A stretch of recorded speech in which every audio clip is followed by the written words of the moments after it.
because people are tired of the bad news. Like, people are tired of it. You're like scrolling your Facebook or Instagram, and just like, oh, plastic in fishes' bellies. Oh, yeah, that's really sad. You scroll on. Yeah, I think it's something that collectively a lot of people are becoming a lot more aware of, is like the fact that the world isn't quite as bad as the news wants to make it. And it would be awesome if we could have, if we could create a profitable cycle of good news. You know what I mean? Like, spreading the good news that, like, the world isn't as messed up as we think it is, like, besides the environment, just like you're saying, because weather is getting a lot crazier, and there's a lot that's going on when it comes to, I was just reading an article last night about like animals in the deepest trenches of the ocean being found with plastic in their belly. And it's like, that is so messed up. Yeah. It's awful. And there has to be a way to incentivize, like, being in the US, and I've also like dove down this entrepreneurial journey of what it takes to run a business, and exploring these ideas of innovation and what's going to allow us to have our children and our children's children and our children's children, like generations. Like, I want, multiple generations to be able to survive because of the planet, and not just survive, but thrive and be able to experience skiing. And it's not something that one person can do, but there has to be a way for us to be able to innovate. And, I think that our generation and the generation below us, because of social media and more transparency or less filters from the top to the bottom, there's more journalism that is happening, that is like, it's real, it's not pitched, it's not an agenda. And because of that, the buyers and consumers will demand more transparency from larger corporations, from these bigger businesses. And they're going to demand that it's not only them making money, like that they're lining their pockets and creating a bottom line, but like the triple bottom line model of like people, planet, profit.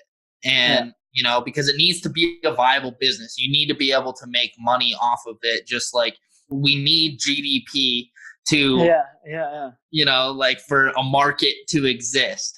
Yeah, I read a really good article too about, this guy was just talking about how we need to, for like the climate question. And it's just like, we need to start looking at, because people are tired of the bad news. Like, people are tired of it. You're like scrolling your Facebook or Instagram, and just like, oh, plastic in fishes' bellies. Oh, yeah, that's really sad. You scroll on, ice is melting. Ice bears are starving. Oh, yeah, that's sad. You scroll on, like, the solution needs to be a luxury, which is like the model of, for example, Tesla. Yeah. The car. It's like, you buy a Tesla because you want that car, because that car is fucking lit. Yeah, it's like, totally. It has a huge freaking iPad as the mid console, and it like can open its doors like a freaking Lamborghini, and it's like, you want that car because it's sick, and you just happen to be a part of a better future. And that's like so interesting to me. And that's a thing, like, I feel like most people that work with it, that need to think about it like that. Yeah. Like, you need to have the solution needs to be a luxury to work, kind of. Yeah, totally. And you just said that, like, there's a reason Martin Luther King said, "I have a dream," and not "we have a problem." 100%. Totally. And it's like a really, really good quote. No, I love that. And yeah, I have been fortunate enough to connect with a bunch of people in the entrepreneurial space lately who, like this guy, Naveen Jain, who his moonshot goal is to make illness optional.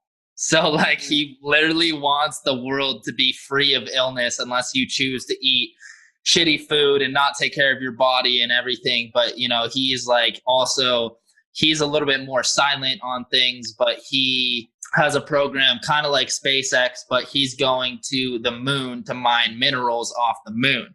And like, he's just like got these massive dreams, and he's, a billionaire. And so he's got these ideas proposed, but it's like he dreams big, and he's able to attract the people who like that want to come onto those projects to see it to fruition. It's super crazy. And then the other thing that I was going to say is another person that I'm really fortunate to be connected with is a former Pentagon intelligence officer, and he talks about basically how you don't need to convince quote unquote bad people to do good things by getting them to understand something. It's kind of like what you're talking about, the luxury. You just need to incentivize them to do the right thing because it makes sense, either because it looks cool, it creates profit, or like you use these maybe quote unquote bad motives to get people to do good things. Yeah, for real. And that's how the world's going to change. And they say the medicine is in the poison, right? So like you put the thing that's doing good in the product that's already profitable, and then all of a sudden it's changed. It's crazy. Yeah, for real. And it's pretty crazy too, like talking about the environment as a skier. Here I am, stopped eating meat because of the environment, but I'm flying across the world 2 times a year. Yep. And it's like, we've been talking a lot about that, me and my closest skiing friends here in Sweden, because we're all like really trying to think about the environment and everything. And I'm trying to not fly anything more. I'm gonna try to make a promise to not fly anything for 2019. Cool. And just see how it works. Yeah. And because it's like, if I'm gonna sit here and not eat meat because of the environment, I better stop flying airplanes, Yep. And I haven't told any of my sponsors or people that I said I'm gonna fly to that I'm not gonna do it. But so we'll see. If someone hears this, they might get back to me about it. But yep. But yeah, I'm trying to do that, and I know some other people are doing it as well. Yeah. And I think that's like a big thing, just setting an example, kind of. Yeah. I mean, no one likes a leader that tells you what to do but isn't doing it themselves, right? And like the biggest way to make a statement is through your actions, not through your words. Because, words are generally contorted and twisted to create some sort of through external motives, right? Where actions are truth. Yeah, no, I think that's very admirable to, make a declaration like that where, like you really are putting your money where your mouth is, and, putting what you are passionate about first. And, it's one of those things where I was, reading more articles last night. And, there's a yacht that's like a full solar powered yacht. Yeah. And they were talking about how you can travel the world in style and help the environment. And instead of having to, like, there's the solar powered plane that went around the world, and like they literally, it was as small as it possibly could be. Like their bathroom was just a hole in the seat, and like it was literally like there's no room to stretch, and it's not viable for the average consumer. But like we are right on the cusp of a lot of big things happening in this movement if we can continue to incentivize the luxury, making it all wrapped into one product. This conversation has been good. It's been epic. Yeah, for real. I just have one thing that I want to touch on before I think I have to wrap this up pretty soon. Cool. But like we were talking about like social media and stuff. Mm-hmm. And one thing that I've been thinking a lot about as far as skiing comes, a lot of people have this look at becoming good at something that you need to like breathe it, you need to live it, you need to dream it, and like that's how you get good at something. And there are people like that for sure. Like Henrik, for example, he lives and breathes and dreams and everything is skiing to him, you know? Yeah. And that's how he got to where he is today. But like me, and I know a lot of other skiers too, I love not skiing. Yeah. You know, I love skiing, but I also love not skiing, you know, because there are other things that I also enjoy. Yeah. And I think it's like important for people to understand that that's not the only way. It's a really like Henrik didn't think about it. Like that's what he wanted. That's just what it was. Like everything was skiing to him. Everything still is skiing to him and it's still going to be, but he didn't force it. Yeah. You know?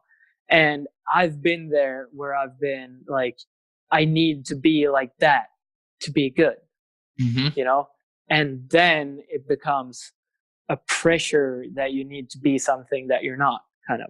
Yeah. And that just ends up you not developing as much.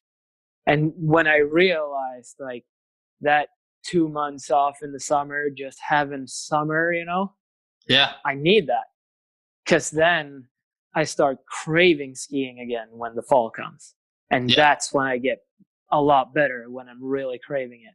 And I feel like there's almost like a taboo thing, like especially within skiers trying to make it or whatever. It's like you need to be that passionate about it to become good. But you only need to be that passionate about it when you're skiing. Yeah. You know, in a way. Totally. And of course, it's like if that's your 24/7 like mode, you're gonna be great, you know. But there's a way to be good without like being in that. Yeah, that's what like that's what made me a lot better as a skier. Just acknowledging that negative energy is also energy. You need to acknowledge that sometimes I don't want to ski. Yeah. You know, and that's fine. That's okay. Even though I want to be a really good skier, sometimes you just don't want to, and then you don't have to, you know? Exactly. Yeah. And that's, I think it's like, especially for kids, like these days, it's so easy to just see on Instagram, you know, like they're skiing all the time. All they do is ski. But it's like, I'd be like 2 weeks in Stockholm not skiing. I'm still posting skiing every day on my gram, you know, because I was skiing before. And that's like the only thing that'll get me views and likes are skiing, because that's what my followers follow me for. Yeah. And that's what I'm going to give them. I've been talking a lot about it to my friends, and it's like, we're all different and we all need different things to be better. Totally. At whatever it is we want to be better at. Yeah. And for me, it was a lot about acknowledging that sometimes I want to do something else. Yeah. And then I can. Yep. Because then it's gonna, if I start it's when you start forcing things, it's not gonna be good. Yeah. Totally. Love that. I've fallen prey to that idea that like I need to force myself to become obsessed with it instead of being obsessed with it and then the actions following through, you know. It's like when I don't want to do something, just recognizing that within myself and understanding that it doesn't make me less of a person. It doesn't make me, you know, it's not wrong of me to feel that way. And anytime that the voice inside your head starts to tell you that you're wrong for the way that you're feeling, that's when you have dissonance of self. A couple quick last little questions before let you take off. Yeah. This has been a super fun conversation, man. Yeah, it's been awesome, dude. I feel it's been so good. I feel like I could be here for another 3 hours or something. Yeah, totally. No, I mean, we'll have to do a round 2 at some point. And that's one of the amazing things about the internet and social media and everything is the fact that you're in Stockholm and I'm in Boulder and we get to have amazing conversations and then the world gets to hear it. And like, I feel so lucky that we live in this age, because without social media, I would have never been able to just reach out to you and say what's up and then have this conversation and find, you know, a brotherhood from thousands of miles apart. So, and that's like a reason, like that's a good thing about like the environmental thing too. It's like I don't need to fly to you to do this, you know? Yeah. There's a lot of things that I don't really need to fly to do. I can just do it over the internet. So that's like a really good thing about the era we're in. Yeah, totally. 100%. I think you kind of just touched on this, but it might be a little bit more poignant. What does success mean to you? Like, what is the definition of success for you? I'd say like achieving goals, whatever the goals are. You can control your own success in that way, kind of, because if you set your goals really low, then you'll be successful really easy. Yeah. You know? And then when you succeed, you're gonna want to succeed again, and then you keep setting goals, kind of. Like I had a really big goal like last season. I'd always been wanting to like end the season of street skiing, thinking like, yes, that was the best I could do. And that was a huge, like that's a big goal, you know.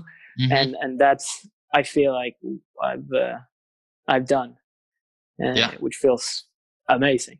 But then there's also like just like being better at making decisions, for example, because I get a lot of anxiety just like making decisions. You know, I never plan because I have a hard time making decisions on what to do, and then that just turns into more anxiety because when it closes up, I have more things that I can choose from doing. You know, and then I was just like, I need to be better at making decisions, and I started to training my decision making kind of in just like, you know, when if you have your dishwasher is full and it's like you think that I should do that now, and then you think, I can do it later.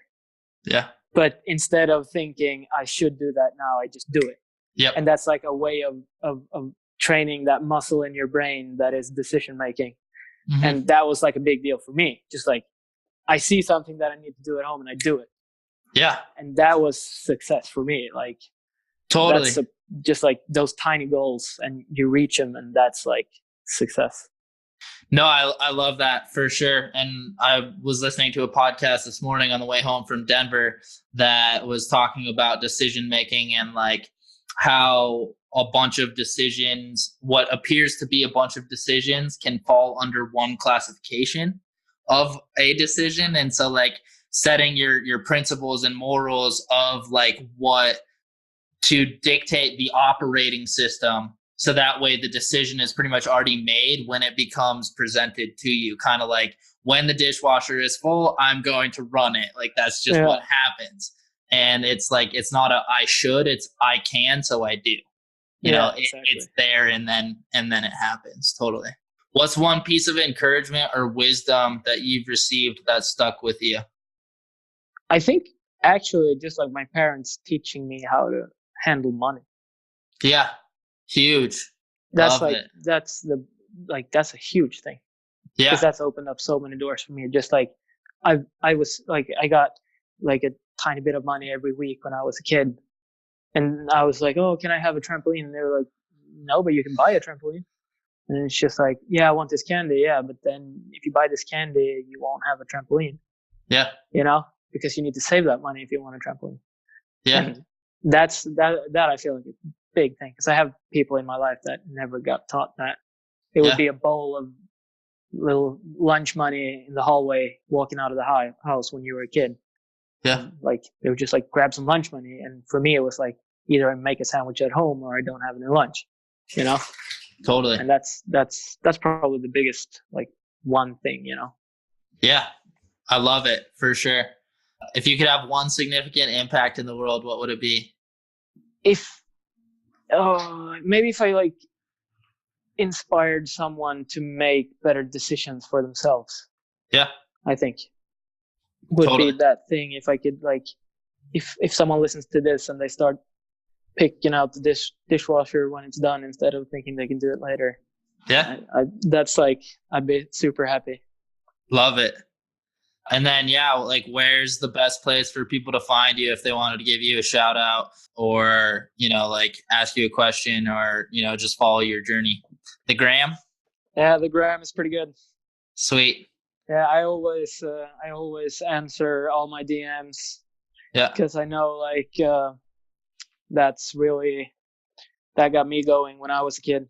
Yeah. Just like, oh my god, that guy's a professional, and like now I'm talking to him. You know, Yeah. it's a big deal. So that's the gram is pretty good. Totally. Love it. Well, dude, thank you so much for your time. I appreciate this conversation more than I can put into words. I appreciate like your energy. It's awesome.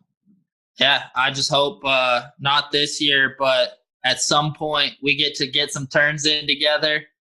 And Yeah, man.